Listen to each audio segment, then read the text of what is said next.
Episode number 263, The Curse of Success with Seth Muse.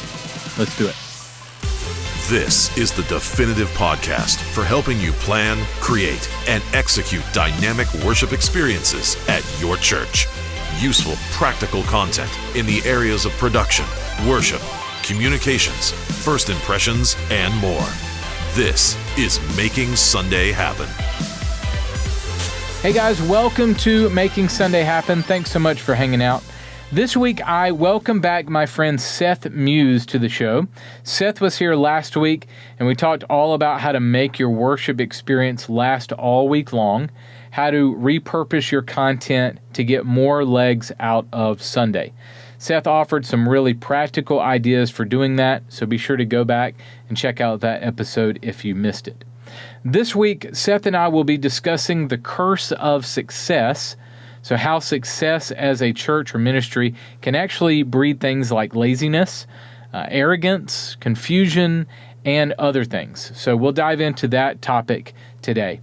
We're going to dive right into my interview with Seth, but first, this week's episode of the podcast is sponsored by our friends at SALT Conference, and my friend Luke McElroy and the team at SALT is providing an incredible virtual conference this year. So here's a little word from Luke about this year's event. Check this out. Hey 1230 media community, it's Luke McElroy from SALT Conference. We just announced that this year we're going virtual for the first time ever. So SALT 2020 will be an online experience that anyone can tap into from anywhere in the world. You can register and get your ticket at saltnashville.com. But don't worry, there'll still be all the great speakers like Andy Mineo, Nikki Lerner, Joseph Sojourner, Glenn Packiam, Brady Schreier, Stephen Brewster, and countless others. Take a look at all the details, and we'll see you this October at saltnashville.com. Hey guys, this week I welcome back Seth Muse. Seth served as the communications director at Hope Fellowship in Texas. He's the host of the Seminary of Hard Knocks podcast. And we've enjoyed getting to know each other, spent some time together. Just a little bit ago, you heard the interview last week on the podcast. Seth, welcome back. Thanks for hanging out again, man. Hey, my pleasure, man. Thanks for having me again. So you recently wrote a blog article on the curse of success. And I know this comes from personal experience of being a multimillionaire. And then I know that's why you went into ministry was for the money. It is lucrative. It is a lucrative business.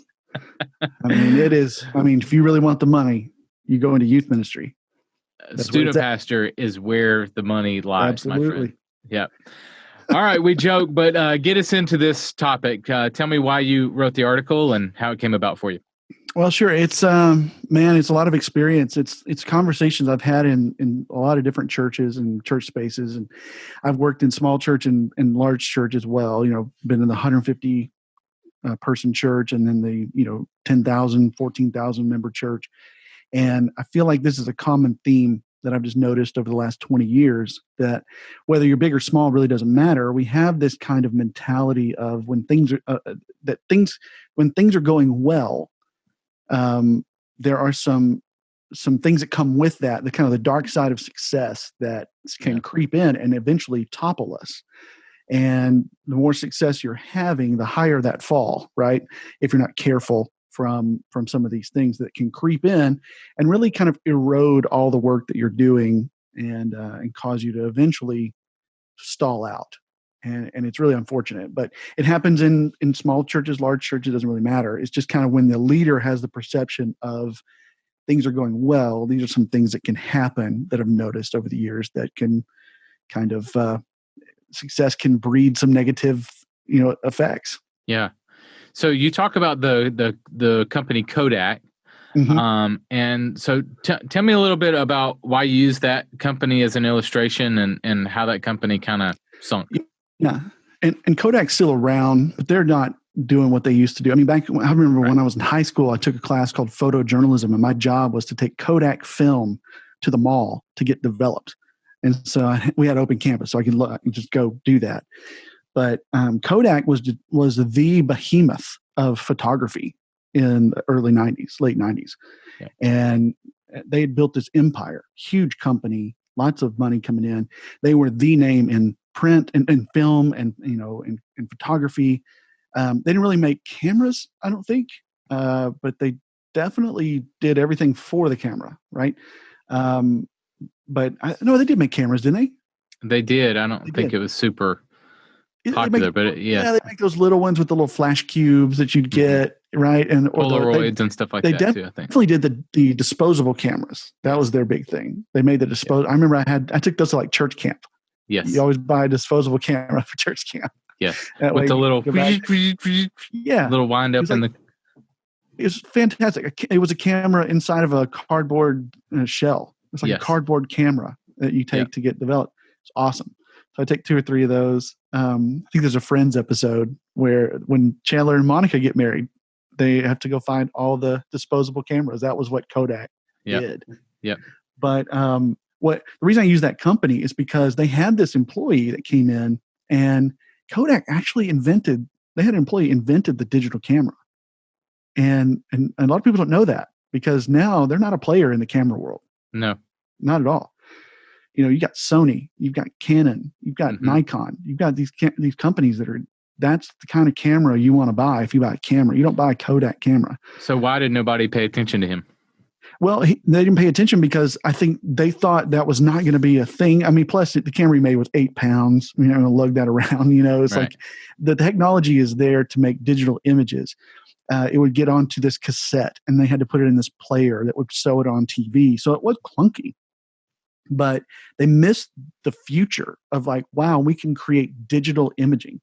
That if we get this technology and work on it, we can create better images. And eventually get to the point where it competes with print, and nowadays, beats it, and you can get better photos digitally than you can on paper. And so, it was this failure to see the future because they were so big and doing so well with what they already had. They were like, why do we need to do this new thing? Yeah. We're already the king. Why do I need to improve? So how does this relate to the church? What is the curse of success? Well, with the church, we can look at our programs, we can look at our ministry strategies, we can look at communications, we can look at just kind of how many people are coming, and feel like we're doing pretty good. This is what we wanted to have happen. So cool, let's just keep this going. Mm-hmm. And we get into this manager role rather than a visionary leader role. And I think that success can make us feel like we kind of, I don't know what it is, man. I think sometimes I know I find myself doing this. I have to make myself stop, and it's hard to realize when you're doing it. We don't work for the purpose of not working eventually, right? We don't work so that someday we can not work, and I think that's kind of what we sometimes think we're doing. We're trying to work to a point in our churches where we don't have to, where we don't have to do anything. It just runs itself. And I think there's an element to that you can strive for, but at the same time, if that's the only goal of work, then we lose the drive to improve, to reach more. And here's the thing that keeps that I have to keep focus, and pastors do too, is that if you get comfortable like Kodak did, you get you take your eye off the ball, and the goal is reaching people for Christ. That never gets old, right? Until every person is a believer. And unless they're not, we have work to do. Yeah. And I think that when we're thinking about our ministries and how we're doing this and what we're offering and what we're putting money into and how we're doing, what we're doing in our services and how we're, leveraging technology, all those things, there's always something we can look at. Do we need to do this? Should we do this better? Should we do this other thing? And, if we're not hungry and keeping that in the forefront, we get really complacent. And because we're seeing some success and things seem to be going well, and I don't feel like I need to do anything different or new. So I want to walk through, because you made some great points here, what success breeds. And I want to walk through a few of those, and man, they're great. In fact, I can relate to your story. I've served at 3 churches on staff. One was a very, very small church, and then 2 larger churches, a church of about 15,000, and then New Spring, which was running 25, 30,000 on a weekend a few years ago. So I can definitely relate to your story and kind of and see these things. All right, so let's hit on the first one. Success breeds laziness. Why do you see that? it's kind of what I got into a little bit already. Jump the gun. You've worked really hard to get all this done. Yeah. And now, we want to just let it work. And it's like, my job is to keep this going. Mm-hmm. And that's not your job. Right. If you're in leadership, your job is not to just keep things going. It's to keep things going forward. Right. And I think that if we think about going forward, sometimes that means, making some tough decisions, but we don't really want to have those conversations, or we don't want to really work harder than we already are. I think most pastors would agree. We feel like we are stretched thin as it is. Yeah. And so our mind, and this is Donald Miller's story brand. You can look at all this, but he studies the brain. He talks about the brain, and the brain's purpose is to get us to use less energy, less stuff, going on, so that we can have a cleaner, more streamlined thought process and not have to work super hard. And, we're naturally kind of bent that way. And I think that if we let that take over, we get lazy. And, it's like we had, 6 baptisms this year. Well, great. Let's try to have 12 next year. It's like, why don't we think about that? And I know a lot of churches do, but that's the kind of mentality you need to have in everything. So we have, some things going on social media, like, for instance, measure the things that are important, like not just how many comments and likes did we get or how many followers do we have, but how many conversations did we have about scriptural things, or how many stories did we get from social media this year that we used in video? Let's try to get 4 more next year. And so that changes your content there to try to get that, what I'm saying? It like goes towards the goal. And I think that laziness is when we go, we're just going to do what we've been doing and try to keep that going. So tell me about people who might be kind of visionary or looking to improve on things, but because they're not managing the norm. That I think a lot of times in churches we use this term "all in." Are you all in? And if we're not doing the keeping up with everything, managing it, we might be, and maybe we're off tinkering with a vision. How, as a leader, can I see that as you're not all in? How can I reverse that and see that as they might be experimenting or vision casting? You know what I'm saying? Well, absolutely. I mean, as a leader, if you have people in your staff that are, that seem to not be like the cheerleader you want them to be, you have to think about why you want them to be your cheerleader. Do you need someone telling you you're doing great, or do you need somebody that's looking at how you can do it better? And I think that that's a valuable asset, because when we think about all in, that looks different for a lot of people. Like your all in looks different than my all in, because it has to do with how you're wired, what you care about, what your role is, what you're good at. And it's kind of like the old Einstein thing. If you judge a fish based on its ability to climb a tree, it will go through its entire life thinking it's stupid or it's inefficient or whatever, I forget what the word is. But it's that same kind of principle. You can't look at people through your own lens when it comes to being all in on the vision. And I think that we try to have this uniform look, because that's easy for us. That's comfortable for us as leaders to get everybody looking the same, doing the same. And when you've got a guy like this guy at Kodak that's off in this basement tinkering around with this stupid digital camera that we're never going to use, blah, blah, blah, that's not a waste of time. You have to look at that and go, is there a future there? Is there something valuable there? And, maybe they're onto something that you just don't know yet. And I think that in this digital world, this comes into the space of online church. Like, I don't know that we've nailed down what that looks like yet, but I think there's something there that we should be thinking about and having conversations about, that we should look at how is this ministry? How can we expand this instead of just streaming your service? I mean, there's got to be something else to that. And I don't know that we've really nailed down what that is, but you've got some people in a back room of your church maybe dealing with this and thinking about it. And just because they're working on that and you don't think that's valuable doesn't mean it's not valuable. Right. Don't dismiss them so quickly. Right. Don't dismiss that. I mean, be open. That's part of being a leader, is that you have to gather all these thoughts and ideas and see which is best, not simply weed out what you don't personally gel with. That's very narrow. That's a very narrow view of what you're supposed to do. How can success breed arrogance? Success is arrogance because, well, here's the thing. When we start talking about what's better, that is a relative term. And, I think I heard Michael Lucaszewski say this at that church conference a couple of years ago. He said, better is an opinion, but what did he say?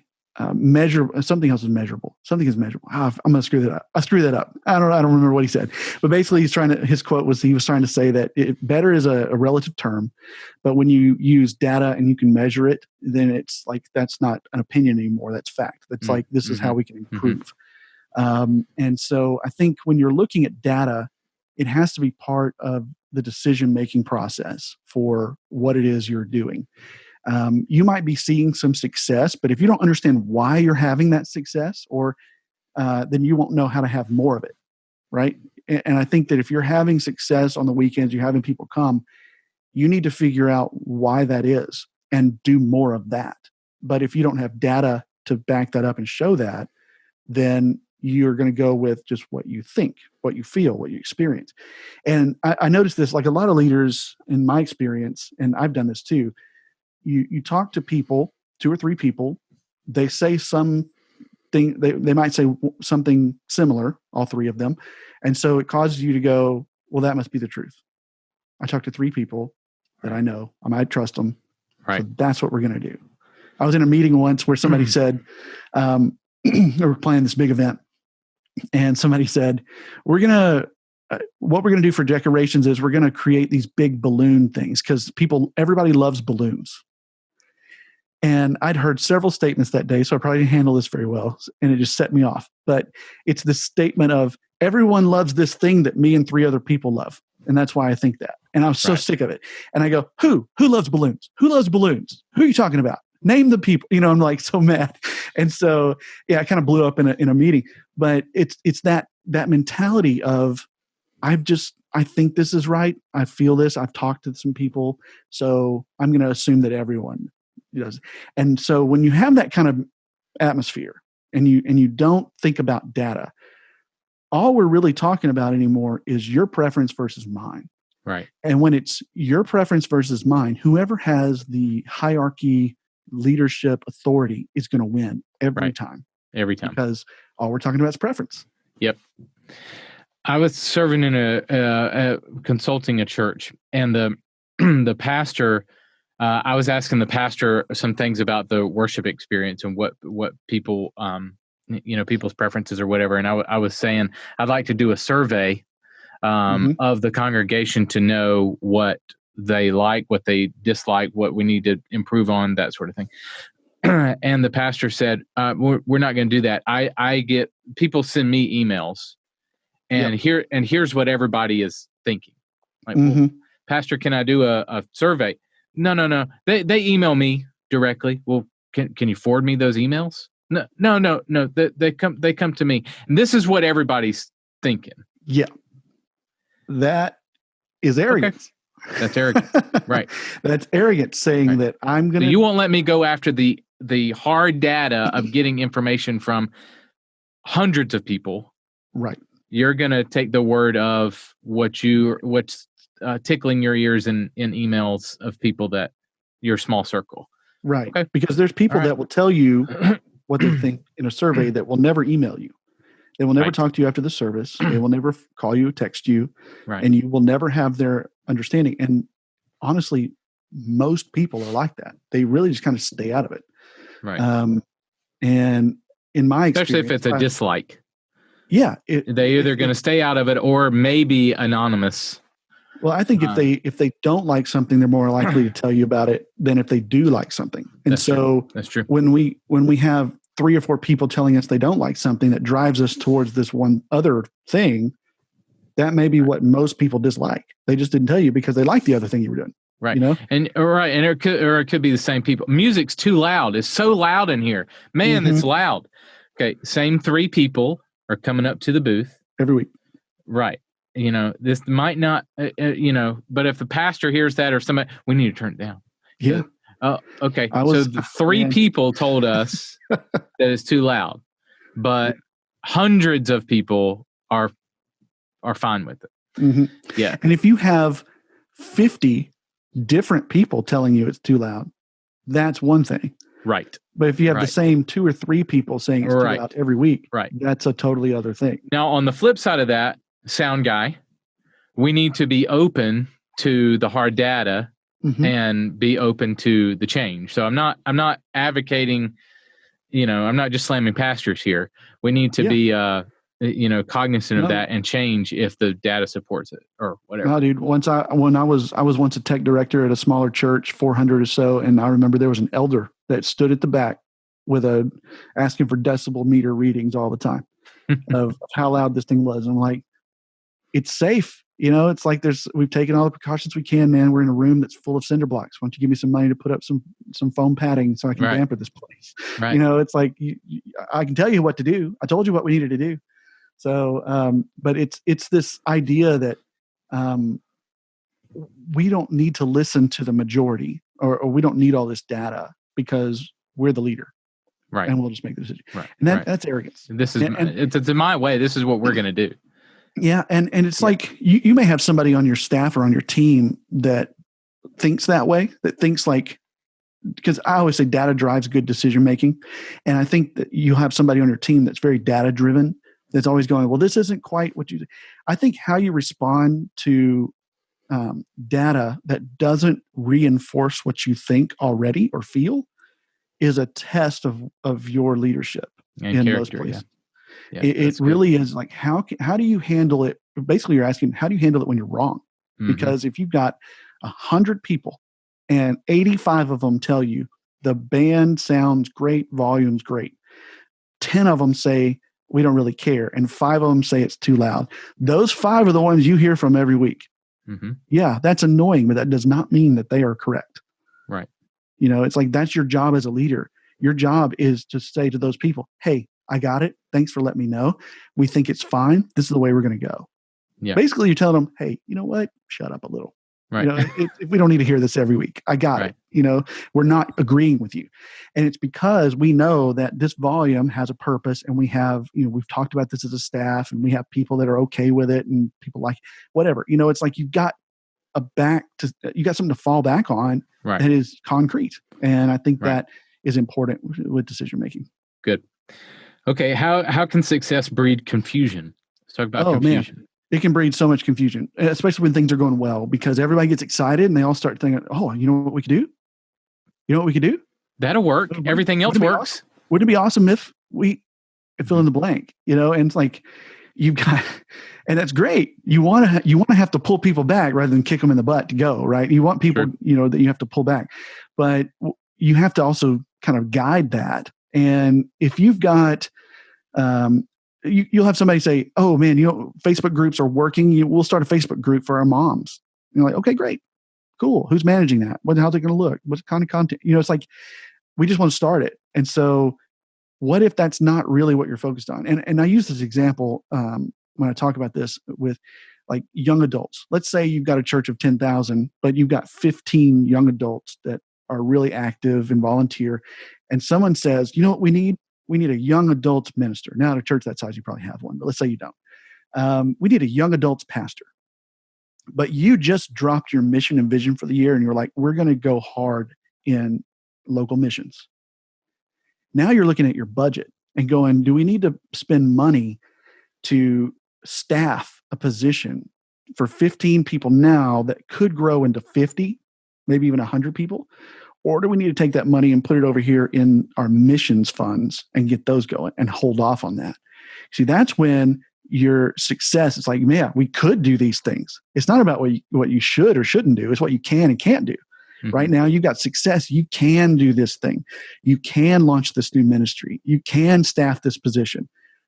But where you have to come in as a leader is go, should we do that? Because again, that keeps the vision and goals of your church in the forefront. And, you have to say no to things like that. And if you allow all that stuff to go forward, it creates not only confusion for your people. Wait, I thought we were all into missions. Why are we doing this big event for young adults? Like, why are we giving away a car? When we're a church, that's a confusing thing. Right. And people will start asking that question, and then they stop trusting you with their money. They stop trusting you with, telling them what we shouldn't do. Yeah. Things like that happen. And it's your job as the leader to keep the vision in front. And you have to sometimes you have to say no to things to say yes to something better. No is okay. Good segue. Tell me about the power of a no. Man, it protects your team, protects your vision, protects what God has asked you to do. If you don't say no, and especially if you can't hear no, you're not going to be a focused force for what God is trying to do in your community. You're going to be very spread out, very spread thin. And I think a lot of times pastors and leaders in churches, at least my experience, what I felt, when I feel spread thin, it's because, I'm literally spread thin. I need to say no to things, get things off my plate. And sometimes it's not about just delegating. Sometimes it's about killing it. Mm-hmm. It's just kill this ministry, kill this thing that we're getting. I mean, I recently stopped paying for my email services because I found another one that would work for me for the amount of people I have on my email list that I could pay $50 for a lifetime. And I was like, well, is it as flashy as the other one I was using? No. But right now, I don't have a ton of money coming in. So I've got to say no to this thing I like better to do something else. It's like you have to be able to say no to things. And if you're a leader and you have somebody that says, hey, I hear your idea, but I don't think that's the best idea, you need to see them not as a wet blanket or as a no person or a negative Nancy on your team or whatever. They might already be ahead and on board. They're just trying to figure out how you're going to do it. Mm-hmm. And they're going, what you're saying right now, I hear you. I want to help you make that happen. But, there's some obstacles I don't know that you've thought about yet. How are we going to get past these things? And that's important. You need people like that on your team. You don't need to see them as someone that's not on board or all in, as we said earlier. Right. I think that it's important for team members to understand this too, that I need to be able to accept a no graciously and trust that my leader might be actually protecting our team. Yes. Or protecting the vision. And he might know some things that I don't know at this particular time. He may have been in meetings or whatever, that he knows where we're going. I don't. It might trickle down at some point, but I don't have that information yet. And so I need to trust him that he's protecting. You want to speak to that? Yeah. And I mean, even still, voice your opinions.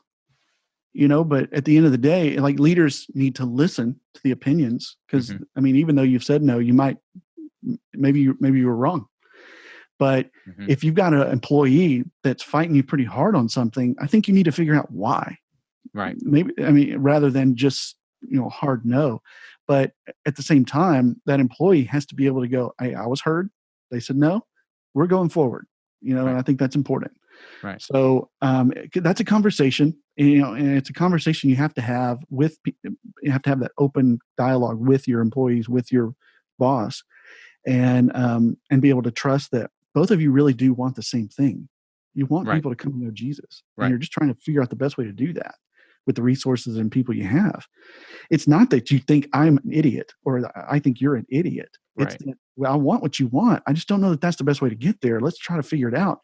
And, when you get into leadership, one of the things that most, at least I'll speak this for me.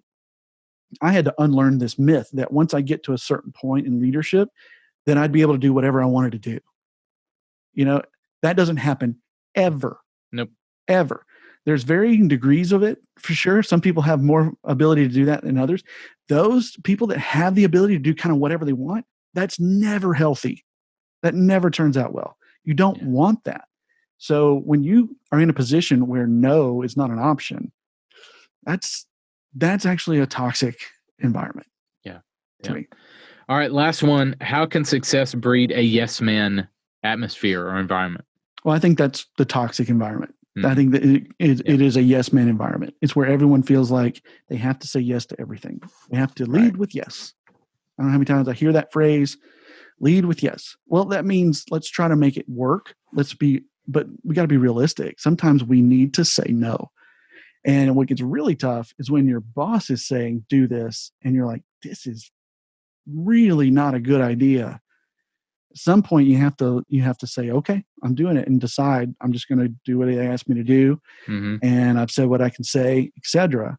But if that's always the case, like you never have it, I mean, the boss always vetoes you, you have a toxic environment where really what they want is somebody that just says yes to everything. Mm-hmm. And that's not healthy. Mm-hmm. And you have to decide then, can I live with this, or do I need to get out? Right. Yeah. Good. All right. So how can we learn from Kodak to not let success be our downfall? I think you have to stay hungry, and hungry for the right thing. And what Kodak didn't do is they didn't look to the future. They thought they had made it. What we're doing is fine. We're not, and especially, and they're just a company trying to make money, right? We are trying to save souls from the pit of hell. That's something we should always stay very hungry to do. And, for me, it's, part of the reason sometimes I do tend to rub people the wrong way is because when it comes to like comparing, that's what we're trying to do versus you just don't like something. I could care less whether or not you like it. I care less if I like it. If it makes this goal happen of getting people connected to Jesus, let's do it short of sin. I think that's the mentality of that's a tenacity of what we're doing, right? And I think that a lot of times what I notice is that when we get into a position where we've gotten a lot of positive feedback from people who are on board with what we're already doing, we go, well, let's just keep doing that. That's easy. And I think that's what Kodak essentially did, is they got very comfortable being who they were instead of looking to the future of what's next. And, because we live in a forward time does not stop, right? That's one of the attributes of God. He always has been, but he always will be, so he's always in motion towards something as well. And, there's something of that in us that we have to always be aware of. Yeah. Yeah. Especially awesome, man. Well, tell us how we can keep up with you. Well, first of all, thank you for all this information. I love how your mind works. Tell us how we can keep up with you and get more insights from you.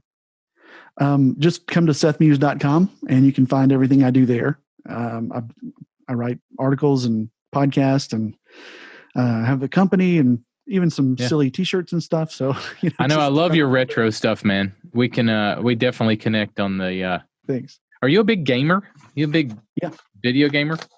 What's your favorite video game? I wouldn't say I'm a gamer in the sense of gaming. I do enjoy video games. I have a few that I like. Probably my favorite video game of all time is on the original Xbox, and it is called Knights of the Old Republic. And it is a Star Wars role player, and I love it. So Star Wars definitely the best film franchise. You're heavy into Star Wars, or there's other franchises that you dig?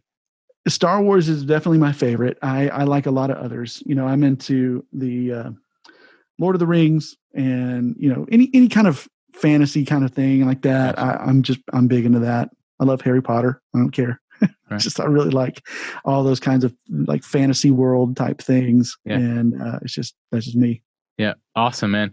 Well, pleasure getting to know you, and thanks for being on the last couple of weeks. Really appreciate it, man.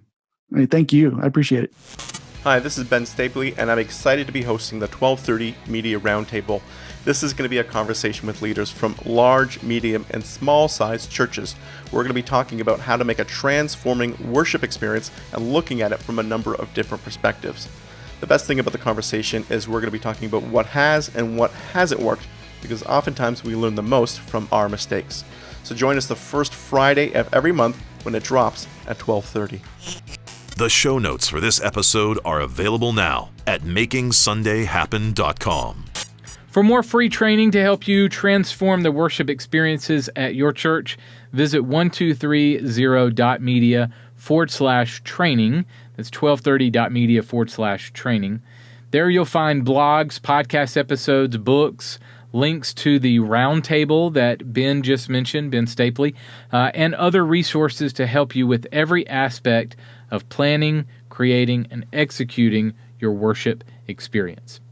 Next week on the podcast, I welcome an old friend of mine to the show, author and evangelist Nate Bramson. And here's a quick word from Nate on what next week is going to be about. Hi guys, Nate Bramson here.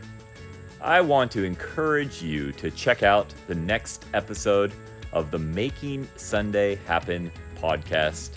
Join us as Carl and I discuss a subtle yet very lurking danger which is hitting our local churches and impacting our worship experience. I call it pedestal Christianity. What is it and how is it impacting the church? Well, please join us. I look forward to seeing you there. Nate is a great friend of mine. We go way back. He travels the world sharing the gospel with those who need it. So very interesting stories. Next week, you're going to love hearing from Nate. And I'll also share an interview with my friend Phil Battle. So he is going to share some practical tips with you as well. So that is next week on the show. Both Nate and Phil will be on the podcast. Well, thank you so much for joining us this week and every week on the show. Really appreciate you being here. Lots of people are finding us. New people are finding us each week. So if you're new to the party, welcome. Thanks for being here. If you need anything at all, feel free to call us. 910-849-1230 is our phone number. 910-849-1230. If we can help with anything at all as it relates to your worship experience, media content and training and how you plan, create, and execute your worship experience, we are right there for you. So please reach out. You can call us again, 910-849-1230, or you can reach us on our website, 1230.media. Well, guys, thank you for being here. Go out there and create some incredible worship experiences this weekend. I'll catch you next week. Making Sunday Happen is a production of the ministry of 1230 Media. For show notes, archive episodes, and more free resources for your church, visit MakingSundayHappen.com.